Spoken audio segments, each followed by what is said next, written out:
గత 2 రోజులుగా అదృశ్యమైన హుస్సేన్ అనే యువకుడు పండ్లూరు పట్టాలపై శవమై కనిపించాడు. ఈ సంఘటన తిరుపతి జిల్లా నాయుడుపేటలో తీవ్ర కలకలం రేపింది. తెలిసిన వివరాల మేరకు ఈ నెల 24వ తేదీన హుస్సేన్ కిడ్నాప్కు గురైనట్లు ఇప్పటికే కుటుంబ సభ్యులు పోలీసులకు ఫిర్యాదు చేశారు. ఈ నేపథ్యంలో నేడు పండూరు రైల్వే పట్టాలపై ఒక మృతదేహం ఉన్నట్లు పోలీసులకు సమాచారం అందింది. అనుమానాస్పద స్థితిలో మృతదేహం ఘటనా స్థలానికి చేరుకున్న పోలీసులు మృతదేహాన్ని హుస్సేన్దిగా గుర్తించారు. మృతదేహం తల వేరు చేసిన స్థితిలో ఉండడంతో ఇది హత్య లేక ప్రమాదమా అనే కోణంలో పోలీసులు విచారణ జరుపుతున్నారు. అయితే హుస్సేన్ను కొందరు వ్యక్తులు కిడ్నాప్ చేసి హత్య చేశారని, అనంతరం ఆత్మహత్యగా చిత్రీకరించేందుకు పట్టాలపై పడేశారని మృతుడి కుటుంబ సభ్యులు ఆరోపిస్తున్నారు. ఈ ఘటనపై పోలీసులు అనుమానాస్పద మృతిగా కేసు నమోదు చేశారు. గతంలో హుస్సేన్ ఎవరితోనైనా గొడవలు పడ్డారా, కిడ్నాప్ వెనుక ఎవరి హస్తం ఉందనే విషయాలపై పోలీసులు ఆరా తీస్తున్నారు. పోస్టుమార్టం నివేదిక వచ్చిన తర్వాతే ఇది హత్య లేక ప్రమాదమా అనే విషయంపై స్పష్టత వస్తుందని అధికారులు తెలిపారు.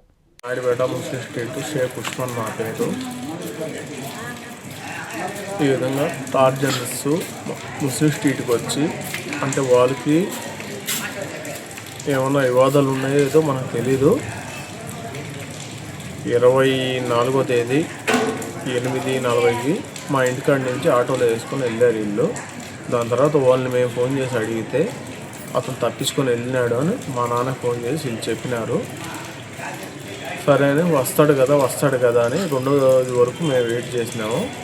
2వ రోజు పోయి మేము మిస్సింగ్ కేసు కంప్లైంట్ చేసినాము. వీళ్ళు ఏమంటారంటే 2వ రోజు ఉదయం వచ్చి మాకు తెలీదు, మీ ఇంటికాడే ఉన్నాడు కదా మా పైన ప్రాజెక్ట్ చేసినారు. దాని తర్వాత శ్రీకాంత్ సార్ ఎస్ఐ గారు నాకు ఫోన్ చేశారు. ఎస్ఐ గారు ఫోన్ చేసి ఈ విధంగా గూడూరు పోవాలా, పని ఉంది నీతో అన్నారు. సరే అని గూడూరుకి వెళ్ళాము. ఈ విధంగా బాడీ ఉంది చూడాలా, నువ్వు ఐడెంటిఫికేషన్ చేస్తే జరుగుతుంది ఏదైనా అన్నారు. సరే అని అక్కడికి వెళ్ళాము. ఆ డ్రెస్సు అది చూసిన తర్వాత అది మా బ్రదర్ డే అని నేను చెప్పాను. దానివల్ల ఏంటంటే ఈ ట్రాన్సాక్షన్ వీళ్ళు పట్టుకున్నారు. వాళ్ళు అయితే రిమాండ్లో ఉన్నారు లేదో మాకు తెలియదు. మాకు తగిన న్యాయం మాకు జరగాలని మేము మీడియా కోరుకుంటున్నాం. భాను, సదా, భావన వెన్నమాల రోడ్డు మా ఇంటికాడే జరిగింది. ముస్లిం స్ట్రీటు నాయుడుపేట. అంటే ముస్లిం స్ట్రీటు నాయుడుపేట ఇక్కడికి వచ్చారు, మా ఇంట్లోకి వచ్చినారు. దౌర్జన్యంగా అతన్ని కొట్టినారంట. ఆ టైంలో నేను లేను. అతను కొట్టి ఆటోలో వేసుకొని బలవంతంగా తీసుకొని వెళ్ళారంట. దాని తర్వాత నవోదయ కాడి నుంచి వేరే పిల్లకాయలు నాకు ఫోన్ చేసి ఏదో జరుగుతుందన్నప్పుడు నేను పోయినప్పటికీ అక్కడ సిచ్యువేషన్లో ఎవరు లేరు. అక్కడి నుంచి ఆటోలో నుంచి వేసుకొని వెళ్ళారంట. ఆ టైంలో వీళ్ళు మా అమ్మ నాన్నకు ఫోన్ చేసి ఇక్కడి నుంచి మీ కొడుకు మా చేతిలో నుంచి తప్పించుకొని వెళ్ళిపోయినాడు, మీ ఇంటికి ఏమైనా వచ్చాడా అని అడిగినారు.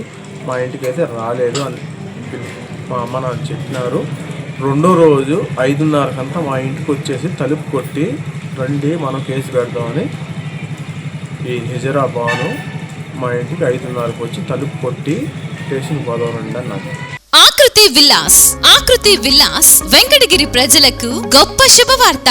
మన వెంకటగిరి పట్టణంలో మొట్టమొదటిసారిగా ధన్యభూమి డెవలపర్స్ వారిచే సహజ సిద్ధమైన ప్రకృతి ఒడిలో 5.5 ఎకరాల విస్తీర్ణంలో అన్ని ఆధునిక వసతులతో మీకు నచ్చిన విధంగా పూర్తి వాస్తుతో విశాలమైన గదులతో 87 లగ్జరీ డూప్లెక్స్ 3 బెడ్రూమ్స్ విల్లాస్ నిర్మించబడుచున్నాయి. మా ప్రత్యేకతలు విశాలమైన బ్లాక్ టాప్ రోడ్లు, చుట్టూ సోలార్ ఫెన్సింగ్ తో కూడిన కాంపౌండ్ వాల్, కట్టుదిట్టమైన భద్రతా వ్యవస్థ, children's play area, swimming pool, badminton court, basketball court, cricket net practice, విశాలమైన పార్కులు, ఫౌంటైన్లు, వినాయక టెంపుల్ మరియు multipurpose function hall, gym, indoor games కలిగిన క్లబ్ హౌస్. సంప్రదించండి. మా address Akruti Vilas, opposite to Nagaravanam park, Bharat petrol bunk ప్రక్కన, వెంకటగిరి తిరుపతి హైవే రోడ్.